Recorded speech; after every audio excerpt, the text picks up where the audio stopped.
KSFR, Koffin Radio.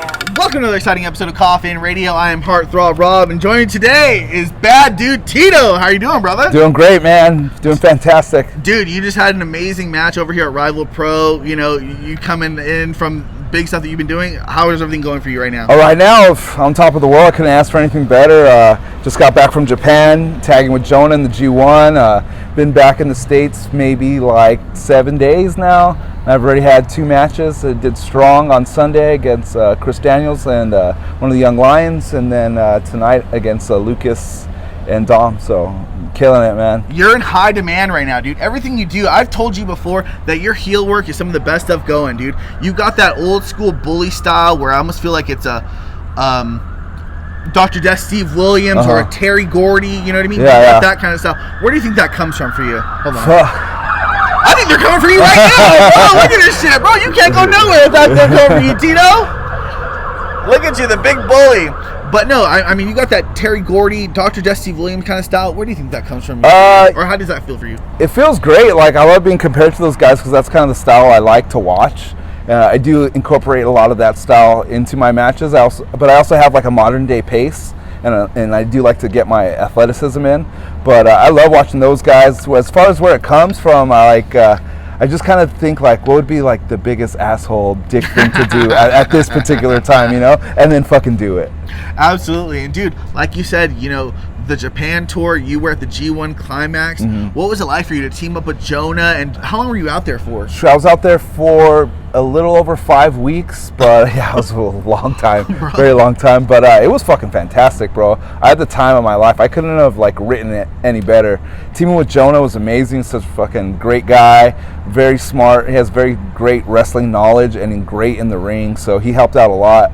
I'm not sure I would have been able to do it without him. So hats off to him. He was fantastic. He killed it too at the G1. All his matches were fucking awesome. Beat Okada. Broke the crowd from clapping to cheering, which was pretty amazing feat to do because they're not allowed to cheer out there right now. It was only clapping, and he got them to cheer. He kind of got them out of their seat, which was really cool. I mean, you're out there with your tip top guys, man. To be with Okada in Japan, what an incredible feeling. That's so cool. What was it like? How was it? Did it work out for you to join TMDK? You know, I started wrestling for Strong in December of 2021, and then my first match after I helped Jonah kind of jump Finley, and then after that I started teaming with Jonah, and we just went to Seattle, back to LA. We had the big like blow off match in Chicago, the Chicago street fight, and after that they were like, oh, you know, we like Tito. Tito fits in like a glove. Let's just join him. So in DC we had the match, and after the match in DC, Shane and Mikey and Jonah decided to invite me in TMDK. So we've been going pretty strong since then. Because you're a badass, man. I mean, when they're looking for a brash American heel, that is you. You're, you know. I'm the first American to be in TMDK. Really? I'm the first outside of Australia. Everyone's Australian, so I'm the first. Well, who are some of the bigger names that you fought over there the whole time you were there? I mean, you did such Okada, Tanahashi, Jeff Cobb, Shingo, fucking Osprey,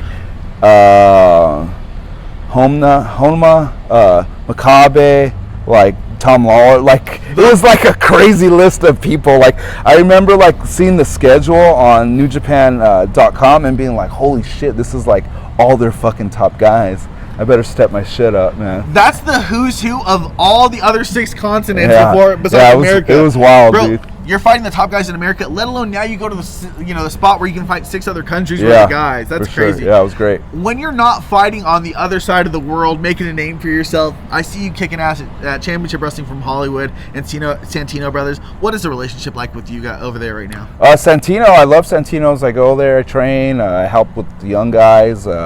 Whenever I'm available, because my schedule's pretty hectic right now, I'll definitely wrestle there and get booked there. But I love Santino's. I owe a lot to them, a lot to Joey, a lot to Mongols. So that's why I'm always repping the shirt wherever I go. Oh, yeah, for sure, dude. You're always rocking it. And like I said, you're kicking ass wherever you go. You're a badass, man. And you've had such big matches against people like Peter Avalon, Alexander Hammerstone, Joey Ryan, Brody King, Nick Aldis. Who are some of your other favorite rivals that you've been against or feuds that you've had? I always like wrestling Tyler Bateman.